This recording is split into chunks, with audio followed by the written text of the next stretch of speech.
Diarreia, constipação, dores no estômago, estômago distendido, enxaqueca, dores nas juntas, infertilidade, depressão. Esses são apenas alguns dos até 300 sintomas que podem estar presentes em desordens relacionadas ao glúten. Neste vídeo a gente vai falar sobre doença celíaca e sensibilidade ao glúten não celíaca. Bem-vindo ao Reafirap!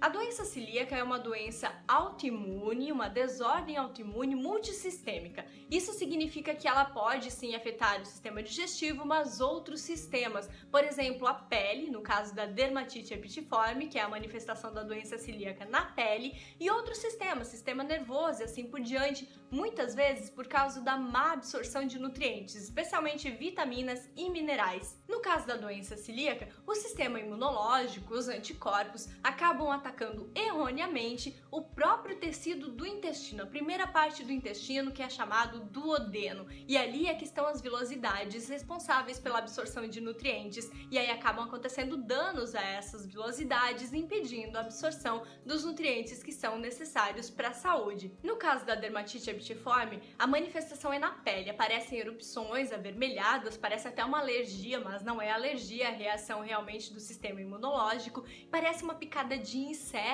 também, coça muito, incomoda bastante, e é bem simples esse teste. É possível fazer uma biópsia com um pedacinho da pele já, e aí a pessoa vai ter que evitar o glúten. Já os celíacos, para fazer os testes, existe uma série de exames. Por exemplo, existem exames de sangue, você encontra mais informações no link aqui embaixo, e esses exames de sangue muitas vezes podem até dar negativo e a pessoa ainda assim ter doença celíaca. Também existe o exame genético, né, o teste de DNA. Tanto a doença celíaca como a dermatite epitiforme tem marcadores genéticos, ou seja, acontece em pessoas que têm realmente a predisposição genética. No entanto, o teste de DNA vai mostrar apenas a predisposição genética para desenvolver a doença celíaca. Pode ser que a pessoa tenha os genes, mas ainda assim não tenha desenvolvido a doença celíaca. É por isso que a biópsia do intestino é o melhor exame para confirmar ou não a doença celíaca. Existe ainda sensibilidade ao glúten não celíaca,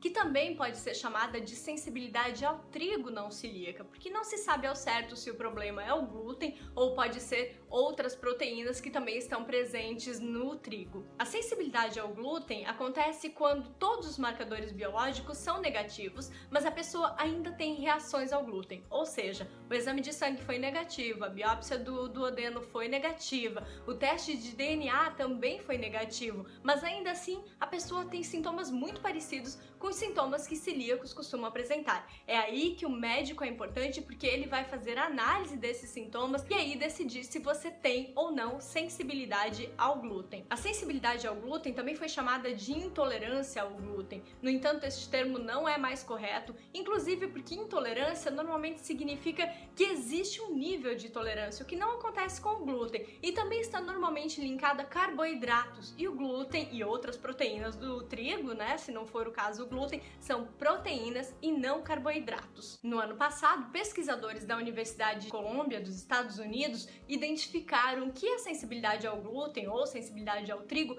ela é real. Realmente podem até acontecer danos ao intestino, mas são danos diferentes dos que acontecem em celíacos. Por isso essa dificuldade em conseguir o diagnóstico. Agora eles estudam para então tentar encontrar uma forma, né, os exames para que realmente consiga mostrar quem é sensível ao glúten ou ao trigo. Mas por enquanto não existe nenhum exame, então é realmente o médico que vai decidir isso, analisar os sintomas, e aí é importante seguir a dieta sem glúten, totalmente livre de contaminação cruzada, assim como segue o celíaco e pessoas com dermatite epitiforme. Se você gostou desse vídeo, lembre de compartilhar com seus amigos, porque essas informações são bem importantes para que a gente consiga então criar mais consciência sobre as desordens relacionadas ao glúten. Lembre-se de se inscrever no canal, porque a gente vai continuar falando sobre glúten e sobre a vida sem glúten. E eu espero te encontrar no próximo vídeo. Até lá!